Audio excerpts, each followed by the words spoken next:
ที่นี่อยู่ในเขตของประเทศไทยตามแผนที่1:50,000เป็นสถานที่ที่บรรพบุรุษได้รักษาไว้เป็นที่มั่นของพวกเราถอยไม่ได้ไม่สามารถที่จะอนุโลมได้นะไม่ได้ก็คือต้องไม่ได้ที่ทำมาถูกต้องแล้วต้องขอบใจผู้บังคับหมู่ผู้บังคับหมวดรุ่นพี่ทุกนายที่ดูแลน้องๆไปจนถึงน้องๆทหารและอาสาสมัครทหารพรานพวกเราซึ่งเป็นคนรุ่นใหม่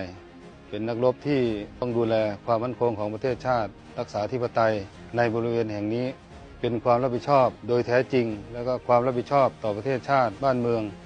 ขอให้พวกเราทุกนายได้ตระหนักถึงความรับผิดชอบนี้ด้วยเกียรติยศและศักดิ์ศรีของพวกเราปราสาทตาเมืองทมนี้อยู่กับพี่น้องประชาชนคนไทยมาตั้งแต่ตั้งประเทศไทยแม่ทัพเชื่อมั่นในตัวพวกเราทุกคนว่าจะสามารถปฏิบัติหน้าที่ตัวเองได้เป็นอย่างดียิ่ง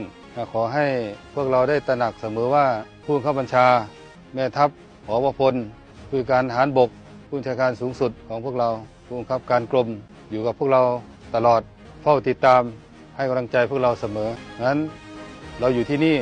อย่าได้ประมาทวันจะเกิดอะไรได้ทั้งนั้นในทุกเวลาขอให้พวกเราได้ติดตามสถานการณ์มีแผนเผชิญเหตุทุกอย่าง